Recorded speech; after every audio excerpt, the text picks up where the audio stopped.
For 3 months in 1981, Kyle Rutherford's family believed he was alive. Someone was using his truck. Someone was cashing his traveler's checks in towns across Montana and Idaho. Someone was moving through the Pacific Northwest, leaving a trail that suggested their son was simply extending his research trip, maybe finding himself in the wilderness, doing what young men sometimes do. But Kyle Rutherford died in July 1981, probably within days of his last phone call home.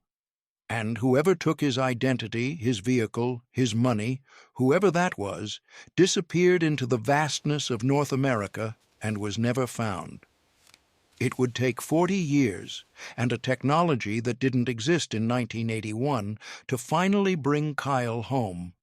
If you're watching from somewhere far from home tonight, drop a comment and let us know where you are. And if this story makes you think about how fragile our connections really are, hit subscribe, because some mysteries don't get solved by detective work alone. Part 1. Kyle Rutherford left Oakwood, New Jersey on the morning of July 6, 1981, driving a brick-brown 1980 Chevrolet pickup truck that still smelled faintly of new upholstery and motor oil. He was 24 years old, a geology student at Rutgers University, and he'd been planning this trip for months. The idea was simple: drive north and west through Canada, collect mineral samples from regions he'd only read about in textbooks, and return in late August with enough material for his senior thesis on hydrothermal alteration patterns in Precambrian shield formations. His parents, Richard and Diane Rutherford, had been cautiously supportive. Kyle was responsible, methodical, not the kind of young man who took unnecessary risks. He'd saved money from his part-time job at a quarry outside Trenton, where he spent weekends breaking limestone slabs and learning to read the striations that indicated ancient water flow. Every paycheck went into a savings account at the local bank. By June, he'd accumulated nearly $2,000, enough for gas, food, camping supplies, and emergencies.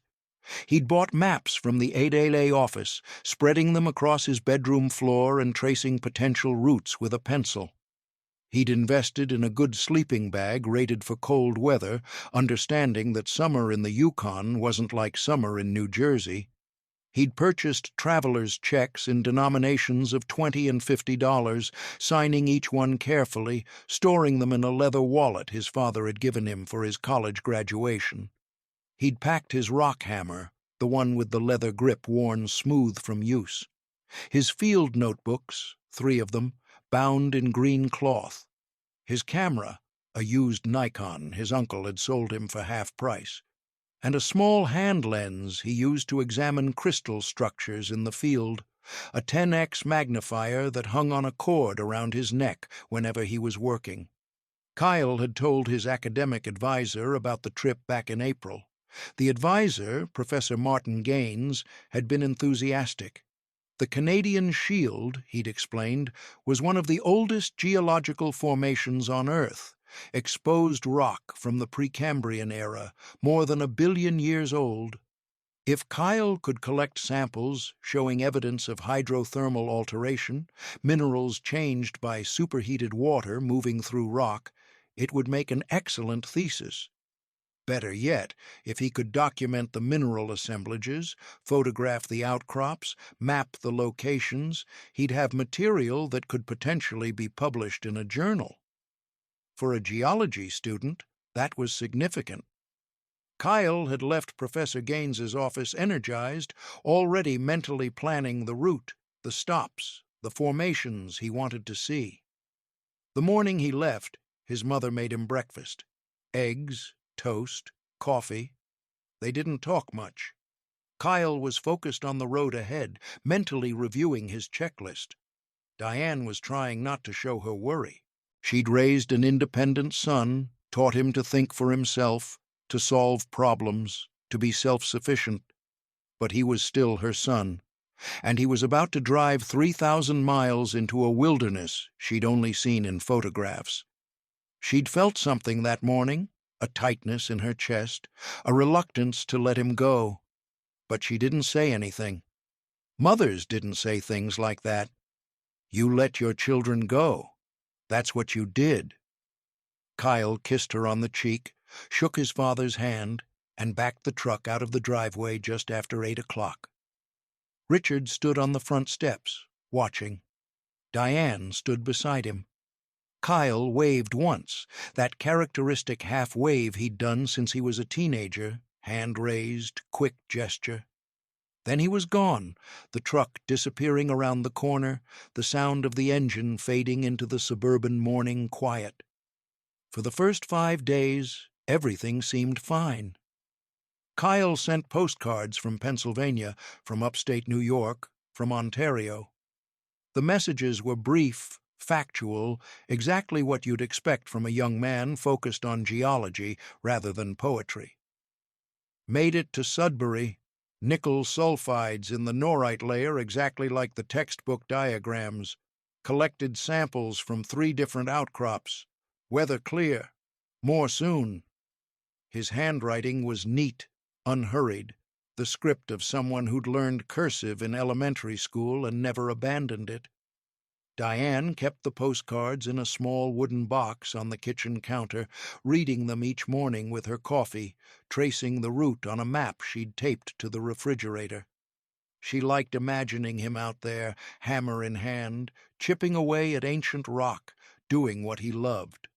The second postcard arrived from Thunder Bay, Ontario. Stayed at a campground near the lake, met some fishermen who told me about copper deposits farther north. Heading that way tomorrow. Truck running great. Diane showed the card to Richard over dinner. He read it, nodded, handed it back. "He's fine," Richard said. "He knows what he's doing." The third card came from Sault Ste. Marie, dated July 9th. "Saw the locks today. Incredible engineering. Also found some really good basalt formations on the Canadian side. Collected more samples than I can carry. Might need to ship some home."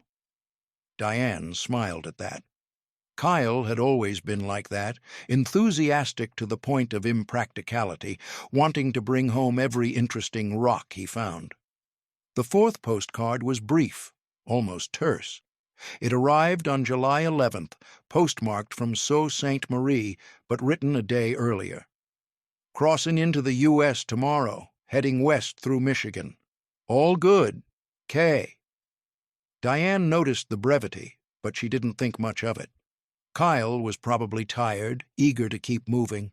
She put it in the box with the others. She didn't know it would be the last piece of mail she'd ever receive from her son.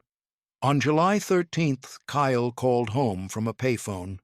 It was early evening in New Jersey, late afternoon, wherever he was calling from. Richard answered on the third ring. He later described the conversation as routine, unremarkable, though he'd replay it in his mind thousands of times in the years that followed, searching for something he might have missed, some hint that something was wrong. Kyle said he was in Mount Vernon, Washington, a small city near the Canadian border. The drive from Michigan had taken longer than he'd expected. He'd stopped in Minnesota to see some iron formations, spent an extra day in North Dakota photographing the Badlands, detoured through Montana to look at old copper mines. He'd driven farther west than originally planned, following a lead on some smoky quartz formations near the North Cascades that Professor Gaines had mentioned. The formations were real, Kyle said, exactly where they were supposed to be, and he'd spent most of the day photographing outcrops and collecting samples. His voice on the phone was animated, excited. He talked about the clarity of the quartz crystals, how they'd formed in pockets within granite, how you could see the individual crystal faces when you held them up to the light. Richard listened, made appropriate sounds of interest. He asked the questions fathers ask. Did Kyle have enough money? Yes, plenty. Was the truck running well? Yes, no problems. Was he eating properly? Kyle laughed at that. Yes, Dad. Lots of peanut butter sandwiches and apples. Then Kyle mentioned his plan. He was going to cross into British Columbia the next morning, take the Trans-Canada Highway north toward Prince George, then connect to the Alaska Highway and push up toward the Yukon if time allowed. There were greenstone belts up there, volcanic rock sequences from billions of years ago, the kind of thing you couldn't find anywhere in the eastern United States. If he could get samples from there, if he could document the mineral assemblages, it would make his thesis something special. Richard asked how long he'd be. Kyle said another 3, maybe 4 weeks. He'd be back by mid-August at the latest. Richard told him to be careful. Kyle said he would. They talked for maybe 5 minutes, maybe less. Then Kyle said he needed to go, that he wanted to get an early start the next day, that the payphone was eating his quarters. Richard said, "Okay." Kyle said he'd call again when he reached Whitehorse, maybe in a week or so. Richard said good. They said goodbye. Richard hung up the phone and went back to reading his newspaper, thinking nothing of it. That was the last time anyone in the Rutherford family heard Kyle's voice. At first, the silence didn't feel wrong. Kyle had mentioned that he'd be in remote areas, places without payphones, places where mail service was irregular. The Yukon wasn't like New Jersey. You couldn't just walk into a drugstore and find a phone booth. Diane told herself not to worry. A week passed, then 2 weeks. By the end of July, Diane's anxiety had hardened into something sharper. She'd wake up at 3 in the morning, lie in bed listening to Richard's breathing, and imagine scenarios. Kyle broken down somewhere on a remote highway. Kyle injured, unable to get help. Kyle in trouble, needing his family, unable to reach them. She'd get up, go to the kitchen, make tea she didn't drink, sit at the table until dawn. On July 28th, she called the police in Oakwood. The officer who took her call was polite, but not particularly concerned. How old was her son? 24. Had there been any kind of argument before he left? No. Any history of mental health issues? No. Any reason to think he might want to disappear? No, absolutely not. The officer took down Kyle's description, the make and license plate of his truck, his last known location. He said he'd file a report. He said Kyle was an adult who'd told his parents he was going to remote areas. There was no evidence of foul play. "Give it time," the officer said. "Young men sometimes need space. They lose track of time. He'll probably call you next week, apologizing for making you worry." But Diane knew. Something was wrong. Richard called the Washington State Patrol on August 1st. They transferred him to the Mount Vernon Police Department. He explained the situation. His son had called from their city on July 13th, said he was heading into Canada, hadn't been heard from since. The dispatcher asked if there was any evidence of a crime. "No," Richard admitted, "just that his son always called home, always sent postcards, and now there was nothing." The dispatcher said she'd make a note of it, but without evidence that Kyle was in danger, there wasn't much they could do. He'd left Mount Vernon voluntarily. He could be anywhere. Richard called the Royal Canadian Mounted Police on August 3rd. He got transferred 3 times before reaching someone who could help. He explained again. His son, geology student, traveling alone through Canada, last known location Mount Vernon, Washington, planned to cross into British Columbia on July 14th. No contact since. The RCMP officer was sympathetic but straightforward. Without a specific location in Canada, without evidence that Kyle had actually entered the country, there wasn't much they could do. British Columbia alone was larger than Texas and California combined. The Yukon was twice the size of Germany.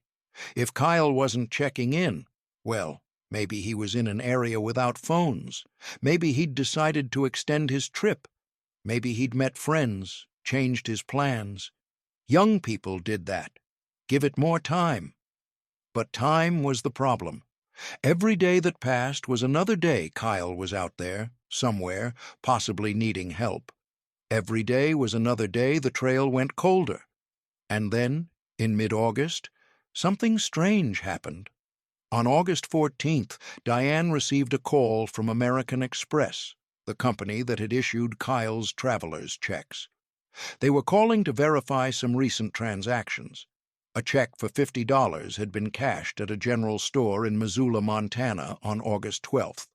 Another for $20 in Coeur d'Alene, Idaho on August 13th. Another for $50 in Kalispell, Montana on August 14th. The checks were legitimate, properly signed, but American Express had a policy of verifying large or unusual patterns of use. Was Kyle traveling through Montana? Diane's hand tightened on the phone. She didn't know. She hadn't heard from Kyle in over a month. She asked the American Express representative if they could tell her anything else about the transactions. The representative consulted his records. The checks had been cashed at small establishments, rural general stores, and gas stations. The signatures matched the specimens Kyle had provided when purchasing the checks. Everything appeared to be in order. After hanging up, Diane immediately called Richard at his office. Richard called American Express back, this time with more specific questions. Over the next week, they learned that more of Kyle's checks were being cashed. One in Superior, Montana, 2 more in Missoula, 1 in Hamilton. The pattern was erratic, no clear direction, just someone moving through western Montana and northern Idaho using Kyle's traveler's checks to buy gas, food, cigarettes. When Richard learned about the cigarettes, something clicked. Kyle didn't smoke. He'd never smoked. Richard had asked him about it once, back in high school, and Kyle had wrinkled his nose in disgust, said he couldn't stand the smell, couldn't understand why anyone would voluntarily damage their lungs. So why would someone using Kyle's traveler's checks be buying cigarettes? Unless it wasn't Kyle using the checks. Richard contacted the FBI field office in Newark on August 20th. He was transferred to the Missing Persons Division. The agent who took his call, a man named Dennis Pacheco, listened to the story without interrupting. Then he asked a series of questions. How old was Kyle? 24. Any history of mental illness? No. Drug use? No. Gambling debts? No. Relationship problems? No. Any reason Kyle might want to fake his disappearance? Absolutely not. Agent Pacheco was quiet for a moment. Then he said he'd open a file. He explained the limitations. Kyle was an adult who'd left voluntarily. The traveler's checks suggested he might still be alive, or at least that someone had access to his belongings. Without a body, without evidence of a specific crime, the FBI's ability to investigate was limited. But they'd keep the case open. They'd contact local law enforcement in Montana, see if anyone remembered the person who'd cashed the checks. They'd follow up on leads. But Pacheco was honest. "Don't expect quick answers," he said. "These cases take time." Diane stopped sleeping. She'd lie awake at night, staring at the ceiling, imagining scenarios. Kyle injured somewhere, unable to reach a phone. Kyle in trouble, being held against his will. Kyle choosing to disappear, though that made no sense at all. She replayed their last conversation, the morning he left. Had he seemed worried? Distracted? She couldn't remember. She hated that she couldn't remember. She hated that she'd let him leave without saying something, without expressing the worry she'd felt, without making him promise to be more careful. Richard tried to be practical. He created a timeline, writing out everything they knew on a legal pad. July 6th, Kyle leaves Oakwood. July 9-11, postcards from Ontario. July 13th, phone call from Mount Vernon, Washington. July 14th, Kyle plans to cross into Canada. August 12-16, traveler's checks cashed in Montana and Idaho. The gap bothered him. Why no checks cashed between July 14th and August 12? What happened in those 4 weeks? Agent Pacheco called back on August 25th. They'd sent inquiries to sheriff's departments in Montana and Idaho asking about the travelers' checks. A few clerks remembered someone cashing Kyle's checks, but their descriptions were vague. White male, maybe 5'8" or 5'9", brown hair, looked like a drifter or a hitchhiker. Worn clothes, dirty hands. One clerk in Missoula remembered the man had an accent, maybe Canadian. Another clerk in Coeur d'Alene said the guy seemed nervous, kept looking over his shoulder. Nobody had thought to write down a license plate number or call the police. Why would they? The checks were legitimate. The signatures matched. Pacheco said the FBI was coordinating with the RCMP, sharing information, but so far there was no sign of Kyle in Canada. No missing persons reports matched his description. No accidents or incidents involving a young American geologist. It was as if Kyle had driven into British Columbia on July 14th and simply vanished into the wilderness. On October 29, 1981, a hunter found Kyle's truck. It was in a ravine off a Forest Service road about 30 miles northeast of Missoula, Montana. The truck had gone off the road, rolled partway down a steep embankment, and come to rest against a cluster of pines. It wasn't visible from the road. You'd only find it if you were hiking, if you happened to look in the right direction at the right angle. The hunter called the local sheriff. When investigators examined the truck, they found it empty. No Kyle, no body, no blood. The vehicle had clearly been used after it went off the road, or perhaps it had been driven there intentionally. There were food wrappers in the cab, cigarette butts, a jacket that didn't belong to Kyle.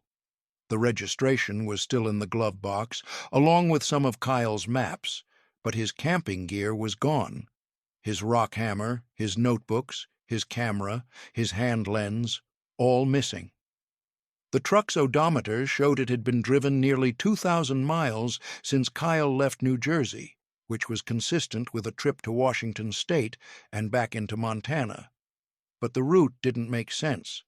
If Kyle had been in Mount Vernon, Washington on July 13th, why would he drive southeast into Montana instead of north into Canada as he'd planned? The FBI dusted the truck for fingerprints. They found dozens, most of them smudged or partial, useless for identification. A few clear prints belonged to Kyle, which was expected.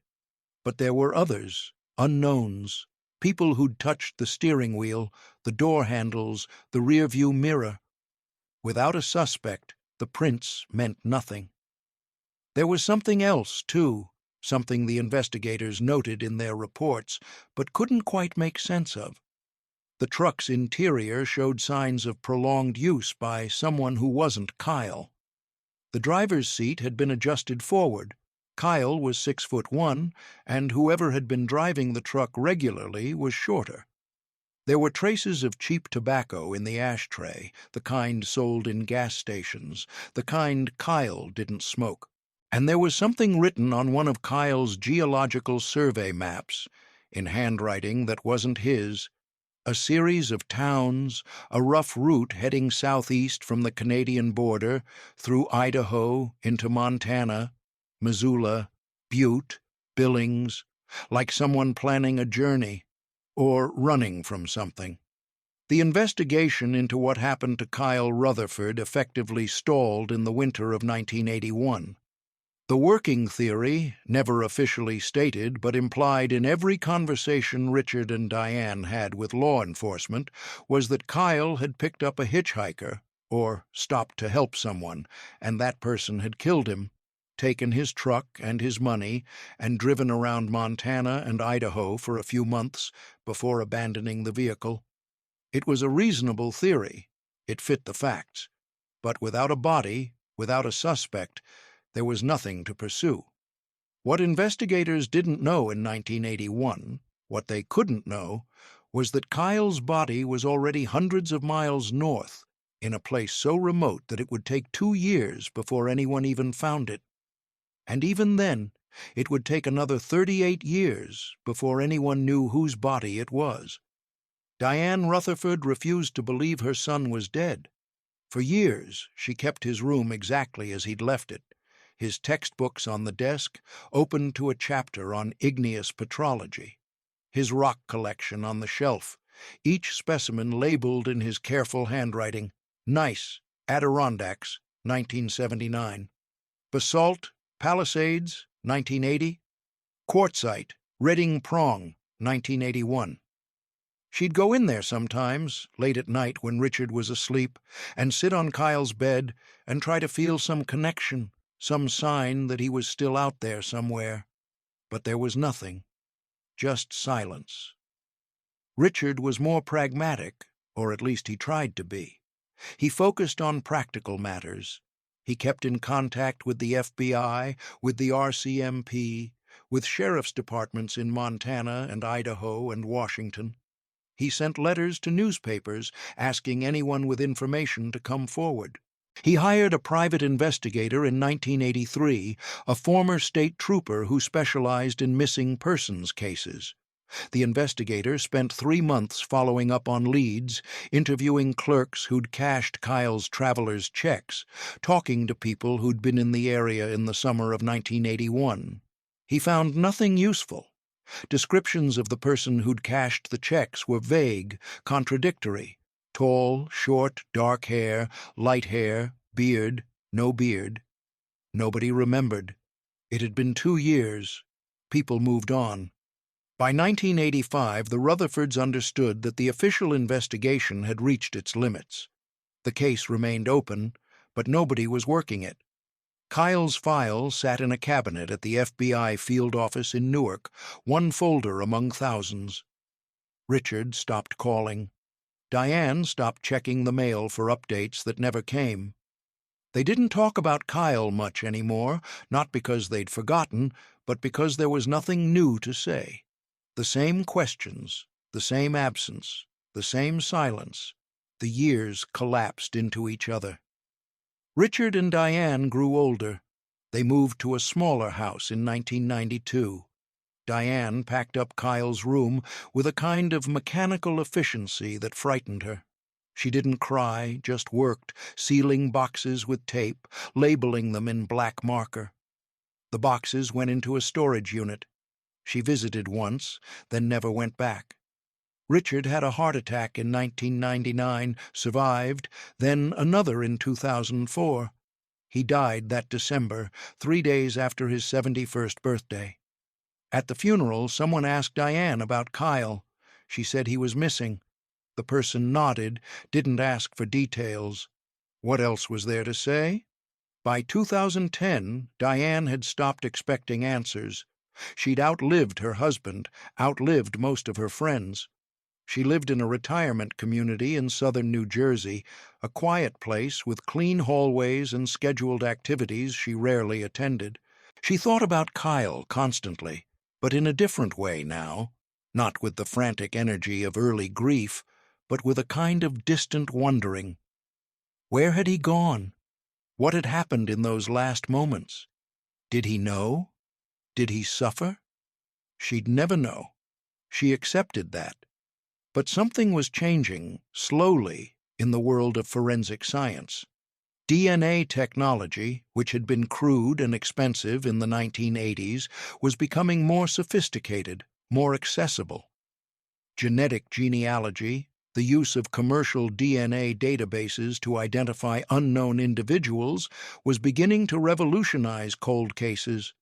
In 2018, investigators in California used the technique to identify the Golden State Killer, a serial rapist and murderer who'd evaded capture for decades.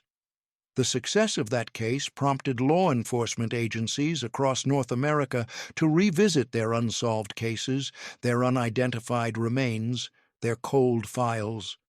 The technology was there. The databases were growing. All you needed was time, patience, and a sample of DNA from someone, somewhere, who'd uploaded their genetic profile to a public database.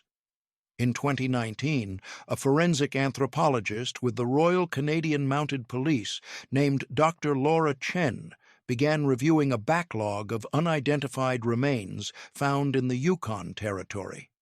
There were dozens of cases, most from the 1980s and 1990s, before modern identification methods became standard.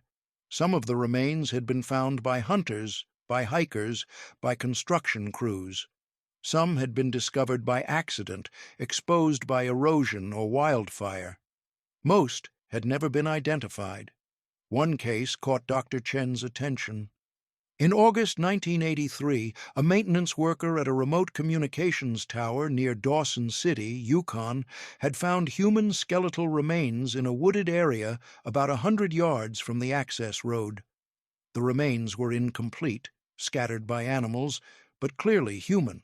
The RCMP had investigated at the time, but there was no identification, no missing persons report that matched, no evidence of foul play that could be definitively proven. The bones were catalogued, photographed, and placed in storage. The case was filed as Unidentified Human Remains, Dawson City, 1983. Dr. Chen requested a sample of bone material from the remains. In early 2020, she sent it to a specialized lab in Ontario that could extract DNA from degraded skeletal material. The process took months. The pandemic slowed everything down, but by late 2020, the lab had a usable DNA profile. Dr. Chen uploaded it to GEDmatch, a public genetic genealogy database used by people researching their family trees.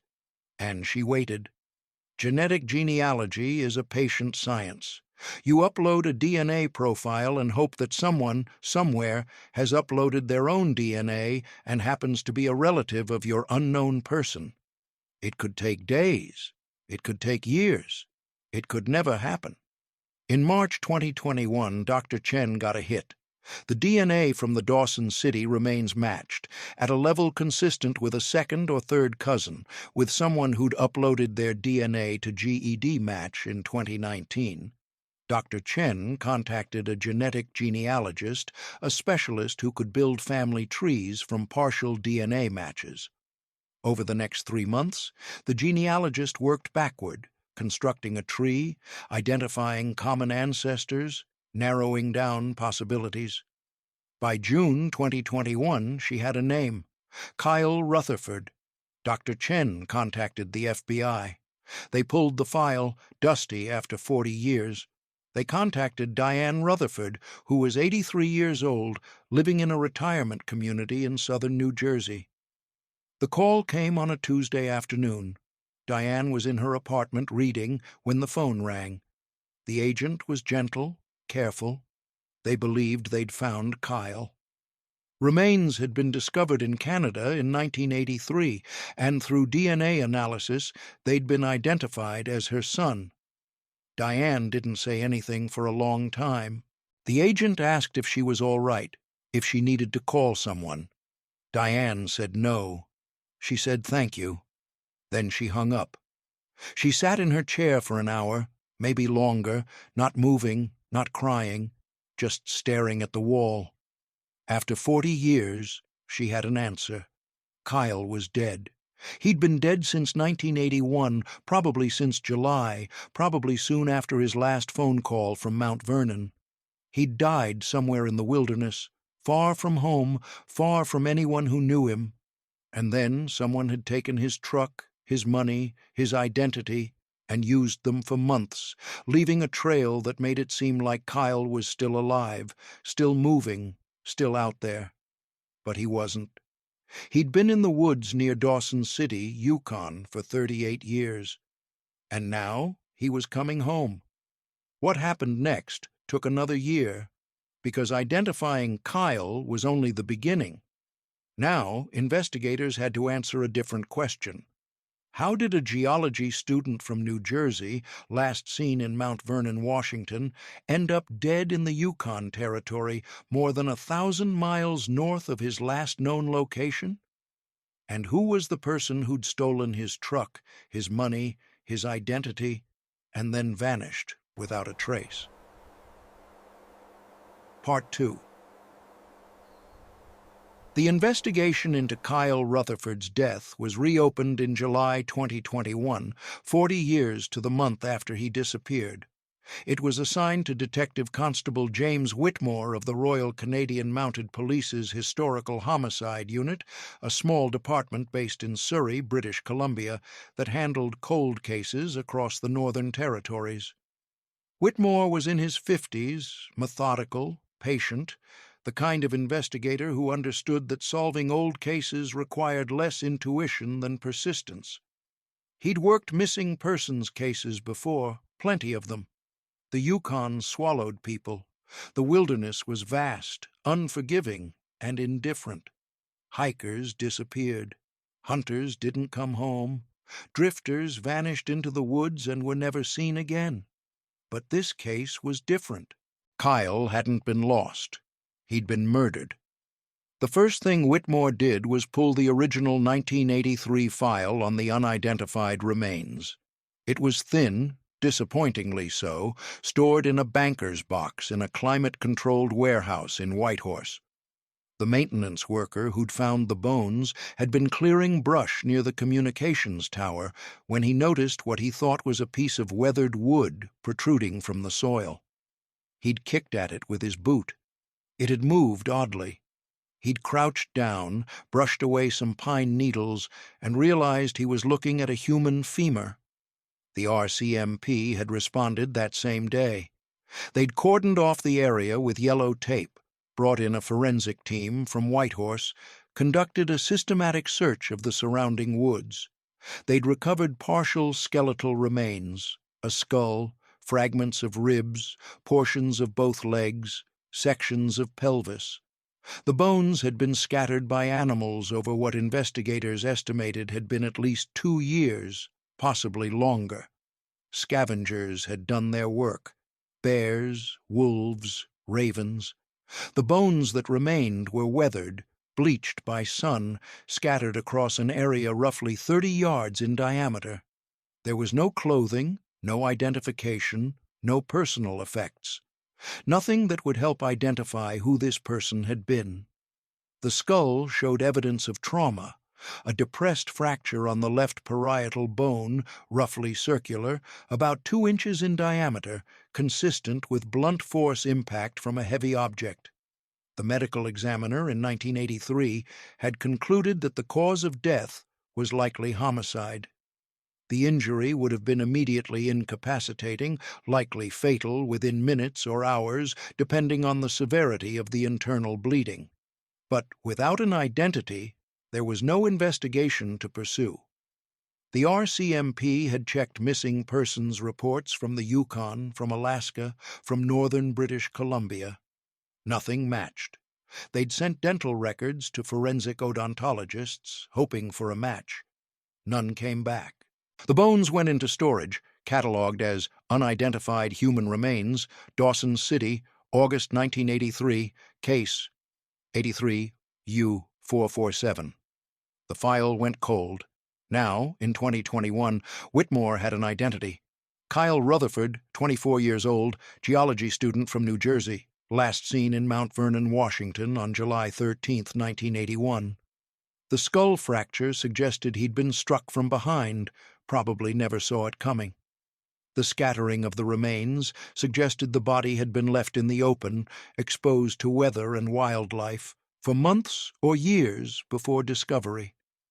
The location, a wooded area about 100 yards from a service road that connected to the Alaska Highway, suggested the killer had chosen a remote spot, somewhere few people ventured, somewhere a body might never be found. But that was just the how. Whitmore needed the who and the why. He started with the truck. In 1981, the Missoula County Sheriff's Office had processed Kyle's pickup when it was found in the ravine. Whitmore requested the evidence files from Montana. It took 3 weeks, but eventually a box arrived at his office containing everything the sheriff's office still had: fingerprint cards, photographs taken at the scene, evidence logs, typed reports on yellowing paper. Most of it was still there after 40 years, preserved in storage because nobody had ever officially closed the case. The unknown fingerprints from the truck had never been matched to anyone in the system in 1981. Whitmore submitted them again, running them through modern databases that hadn't existed 40 years ago. IAFIS, the Integrated Automated Fingerprint Identification System, RCMP's own national database. Interpol. Nothing. Whoever had driven Kyle's truck either had no criminal record or had never been fingerprinted in a jurisdiction that shared data with these systems. But there was something in the 1981 reports that caught Whitmore's attention. The list of items recovered from the truck included a gas receipt, found wedged under the passenger seat during the evidence processing. The receipt was from a Petro-Canada station in Whitehorse, Yukon, dated July 15, 1981. 2 days after Kyle's last phone call from Mount Vernon, the receipt showed a purchase of 18 gallons of gasoline at $0.52 per gallon, total $9.36, and a pack of Export A cigarettes, 115s. Total purchase, $10.50. The receipt had been noted in the original report, but dismissed as not particularly relevant. After all, the truck had been driven all over the Northwest, so a gas receipt from Canada wasn't unusual. Except it was unusual, because it told Whitmore something crucial. Kyle, or whoever was driving his truck, had made it to Whitehorse by July 15th.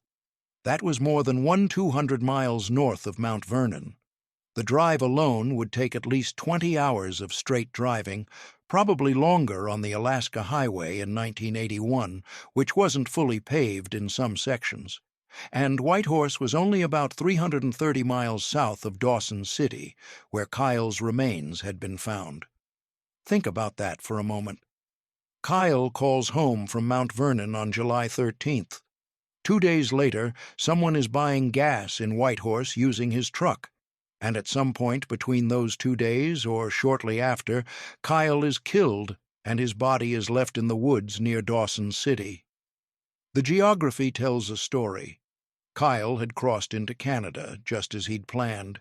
He'd driven north along the Alaska Highway, heading toward the Yukon. And somewhere on that route, something went catastrophically wrong. Whitmore requested the original 1983 missing persons reports filed by Kyle's parents.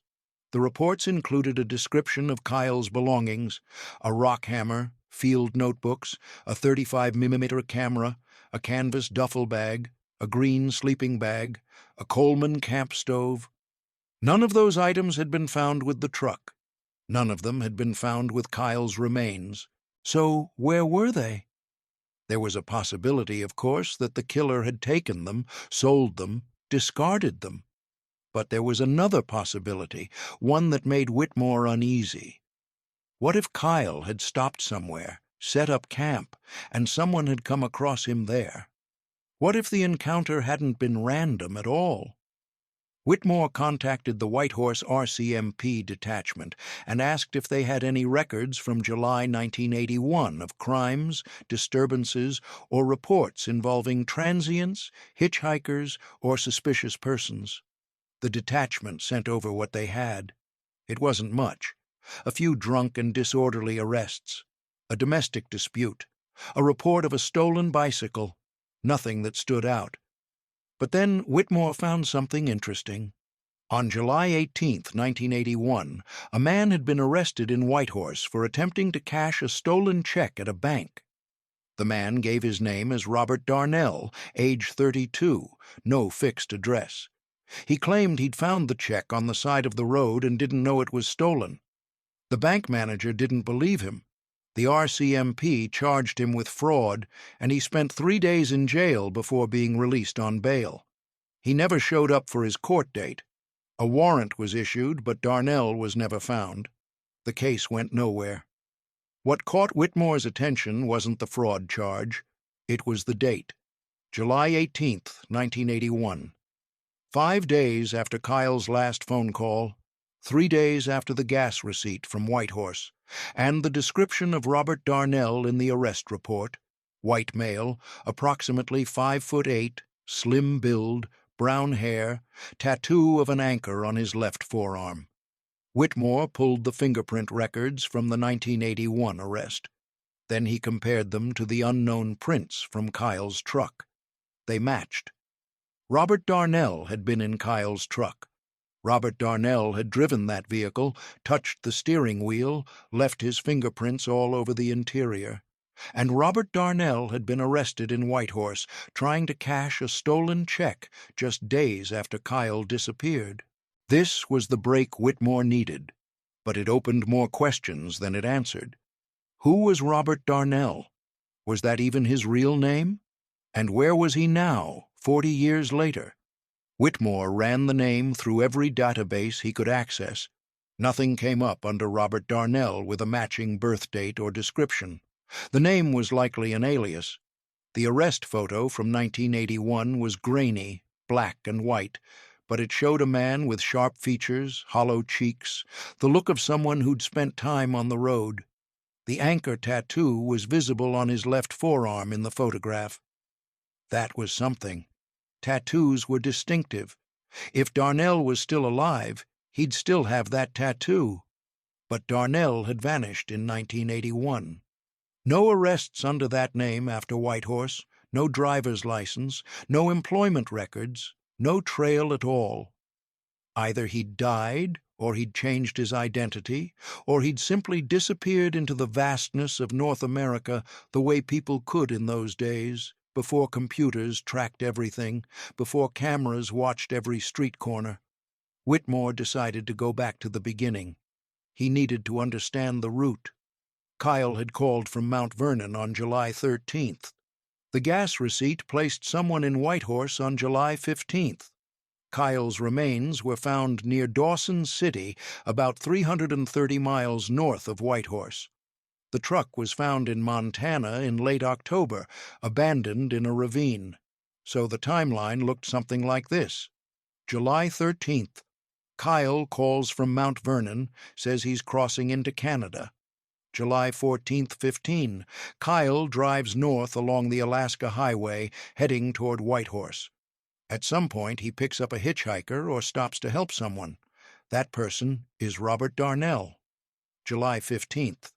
Darnell is driving Kyle's truck, buys gas in Whitehorse. July 15th, 17. Kyle is killed, his body left in the woods near Dawson City. Darnell continues north, possibly all the way to the end of the highway, then turns around.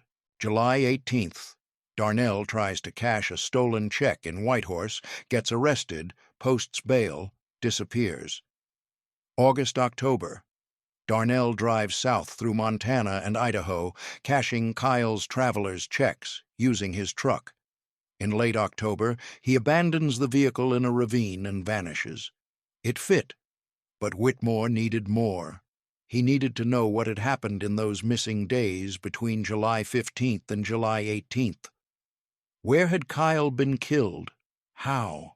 And why had Darnell left the body near Dawson City but kept driving the truck for months? Whitmore reached out to Dr. Chen, the forensic anthropologist who'd identified Kyle's remains. He asked if there was any way to determine more precisely where Kyle had died. Dr. Chen reviewed the case file. The remains had been found in a wooded area, but the exact location hadn't been preserved in detail. This was 1983, before GPS, before modern crime scene documentation. She could tell Whitmore that the skull fracture was consistent with a single blow from a heavy object, possibly a rock or a blunt tool. The injury would have been immediately incapacitating, likely fatal within minutes. Kyle probably didn't suffer long. That was something, at least. But there was something else. Dr. Chen had reviewed the photographs of the original crime scene from 1983. In one of the images, partially obscured by undergrowth, there was what looked like a fragment of fabric, dark green, possibly canvas. The fabric hadn't been collected as evidence in 1983. It had been dismissed as unrelated debris, maybe from a hunter or camper. But now, looking at it again, Dr. Chen wondered, could it have been part of Kyle's duffel bag? His sleeping bag? Whitmore contacted the RCMP evidence facility and asked if the fabric had been preserved. It hadn't, but the photograph existed. He enlarged it, studied it. The fabric was weathered, torn, but the color was consistent with the description of Kyle's camping gear. If that fabric had belonged to Kyle, it meant he'd been camping at or near the spot where his body was found. It meant the attack had happened there, in that clearing, in the woods near Dawson City. That made sense. Kyle was a geologist. He would have stopped to camp, to explore, to collect samples. The area near Dawson City was rich in geological formations, old gold mining territory, the kind of place Kyle would have wanted to see. He'd probably pulled off the Alaska Highway, found a quiet spot to set up camp, and settled in for the night. And Robert Darnell, or whoever he really was, had been with him. Maybe Kyle had picked him up on the highway. Maybe Darnell had asked for a ride, seemed friendly, harmless. Young men did that all the time in 1981, helped strangers, picked up hitchhikers. It was a different world. And then, at some point, maybe that night, maybe the next morning, Darnell had turned on him, struck him from behind, took his truck, his money, his identity, and left him in the woods to rot. But why? That was the question Whitmore kept coming back to. Why kill Kyle at all? Darnell could have robbed him, taken the truck, left him stranded. Why murder? The answer, Whitmore suspected, was simple. Kyle had seen Darnell's face, knew his name, or at least the name Darnell was using. If Kyle had been left alive, he would have reported the theft. The RCMP would have been looking for Darnell within hours. But if Kyle was dead, hidden in the wilderness, there was no immediate alarm. Darnell had time to drive south, to cash checks, to blend in. And it had worked, for a while, until he got greedy in Whitehorse, tried to cash a stolen check, and got arrested. But even then, he'd gotten away, posted bail, vanished, and the RCMP in 1981 hadn't connected the dots. They didn't know about Kyle Rutherford, missing from New Jersey. They didn't know about the truck that would be found months later in Montana. They just knew that some drifter named Robert Darnell had skipped bail on a fraud charge. It wasn't worth pursuing. In October 2021, Whitmore released a public appeal. He shared the 1981 arrest photo of Robert Darnell, along with the description of the anchor tattoo. He asked anyone with information to come forward. The appeal was picked up by a few regional newspapers, shared on social media, circulated in true crime forums. Whitmore didn't expect much. Darnell would be in his 70s now, if he was still alive. He could be anywhere. He could be dead. But 2 weeks later, Whitmore received a call. It was from a woman in Alberta named Margaret Finch. She'd seen the photo of Robert Darnell. She thought she knew him. Or rather, she thought she'd known someone who looked like him, back in the 1980s. A man who'd worked on her father's ranch for a few months in 1982. He'd called himself Ray Donnelly. He'd been quiet, kept to himself, didn't talk much about his past. But he had an anchor tattoo on his left forearm. She remembered that. Whitmore asked what had happened to Ray Donnelly. Margaret said he'd left the ranch suddenly, sometime in early 1983. Just disappeared one day, didn't collect his last paycheck, didn't say goodbye. Her father had been annoyed but hadn't pursued it. Ranch hands came and went. It wasn't unusual.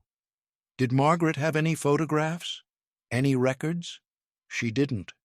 But she remembered that Donnelly had mentioned once, in passing, that he'd done time in a provincial jail in British Columbia in the late 1970s for assault. He'd been drunk when he said it, and he'd clammed up afterward like he regretted mentioning it. Whitmore ran a search for assault convictions in British Columbia in the late 1970s. It took time, but eventually he found a record. Raymond James Donnelly, convicted in 1978 of aggravated assault in Prince George, British Columbia, sentenced to 18 months, released in 1979. The fingerprints on file from that arrest matched the prints from Kyle's truck, matched the prints from the Robert Darnell arrest in Whitehorse. Raymond Donnelly was Robert Darnell, and Raymond Donnelly had killed Kyle Rutherford. But where was Donnelly now? Whitmore traced him through employment records, tax filings, anything he could find. Donnelly had worked sporadically through the 1980s and 1990s, mostly manual labor, moving from town to town across Western Canada. He'd been arrested twice more, once for drunk driving in 1987, once for petty theft in 1994. Both times he'd used the name Raymond Donnelly. Both times he'd served short sentences and been released.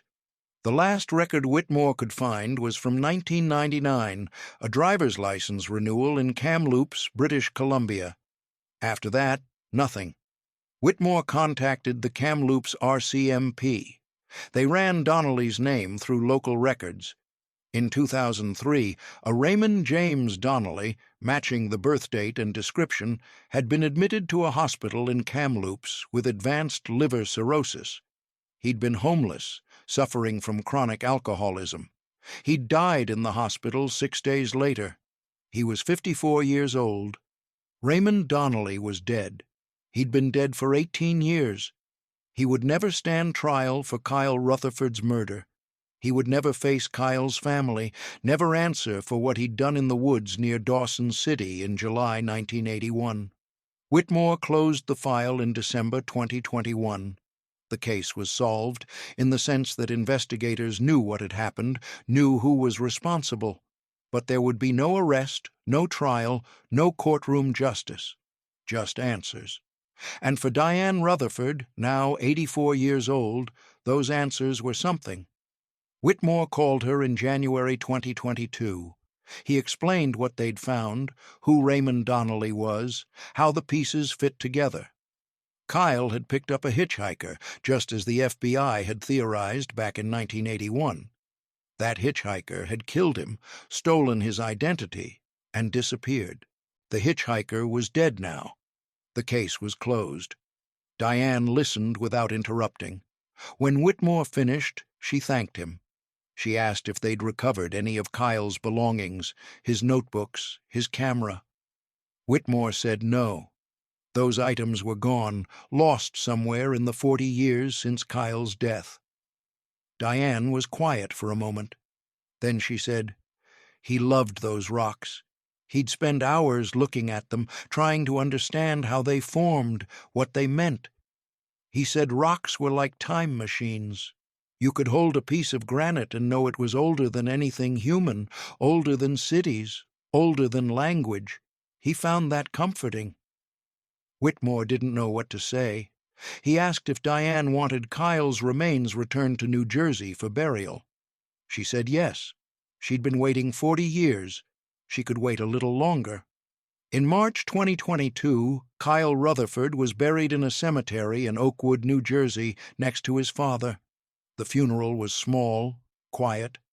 A few of Kyle's former classmates attended, people who'd known him in college, people who'd spent decades wondering what had happened to him. There were maybe 20 people total, standing in a semicircle around the grave on a cold March morning with thin clouds overhead and a wind that smelled of approaching rain. Diane stood at the graveside in a dark coat, leaning slightly on the arm of her niece, a woman in her 50s who'd driven down from Connecticut. Diane stared at the coffin, mahogany, simple, no ornate details, and didn't cry. She'd cried enough over 40 years. She'd cried when the first month passed with no word.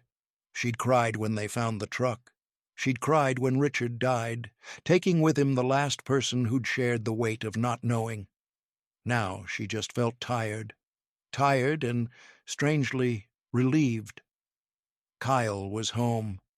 That was what mattered. The minister spoke briefly, reading from a prepared text, because he'd never known Kyle, had never known Richard. He talked about faith, about God's mysterious ways, about the peace that comes from finally laying someone to rest. Diane barely heard him. She was thinking about Kyle as a child, 8 years old, bringing home rocks from the playground, lining them up on his windowsill, asking her what they were made of. She was thinking about Kyle at 16, announcing he wanted to study geology, explaining with infectious enthusiasm how rocks were like time capsules, how you could hold a piece of granite and know it was older than anything human. She was thinking about the morning he left, the way he'd waved, that quick gesture, the way he'd disappeared around the corner and was gone. After the service, one of Kyle's old geology professors approached Diane. His name was Martin Gaines, the man who'd encouraged Kyle to take the research trip in the first place. He was in his mid-70s now, retired for over a decade, but he'd driven 3 hours from Pennsylvania to attend the funeral. He'd aged badly, Diane thought. Stooped shoulders, thinning white hair, hands that trembled slightly as he reached out to take hers. "I'm so sorry," Gaines said. His voice was thick, emotional. "I've thought about Kyle so many times over the years. He was brilliant, one of the best students I ever taught. He had a real gift for seeing patterns, for understanding how the earth worked. He would have made a hell of a geologist." Diane nodded. She knew. Everyone always said that. Kyle would have been brilliant. Kyle would have done great things. Kyle would have. But he didn't, because someone killed him in the woods when he was 24 years old and left him there like garbage. Gaines reached into his coat pocket and pulled out something small. He held it out to Diane. It was a rock, smooth and gray, with bands of white quartz running through it like frozen rivers. "I kept this," he said. "Kyle collected it during a field trip in the Adirondacks back in 1980. He gave it to me, said he thought I'd appreciate it, said it was nice, metamorphic rock, probably 2 billion years old. I've had it on my desk ever since. I thought you should have it." Diane took the rock. It was cool in her hand, heavier than it looked. She closed her fingers around it and felt the weight of it, the density, the realness of it. 2 billion years old, older than anything human, older than language, older than civilization, older than any grief she could feel. It had existed long before Kyle was born. It would exist long after everyone who'd known him was gone. She thanked Professor Gaines. Then she walked to her niece's car, got in the passenger seat, and sat holding the rock in her lap all the way back to the retirement community. When she got to her apartment, she placed it on the windowsill, next to a framed photograph of Kyle at his college graduation, smiling in his cap and gown. She looked at it for a long time.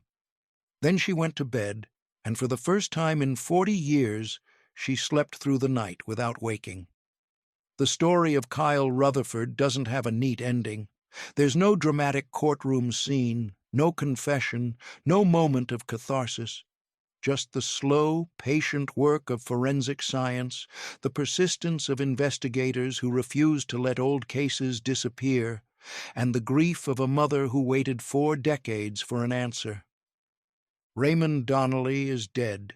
He died alone, in a hospital, far from anyone who knew what he'd done. He never faced justice in any legal sense, but he's not a mystery anymore. His name is known, his crime is documented. And Kyle Rutherford, who spent 38 years as an unidentified set of bones in a storage facility, has his name back. Some disappearances don't leave clues, they leave gaps. Spaces where a person used to be, questions that echo for decades. And sometimes, if you're patient, if you're lucky, if the science catches up, those gaps get filled in. Not closed exactly, but filled in. Kyle Rutherford is home now. That's something. That's not nothing.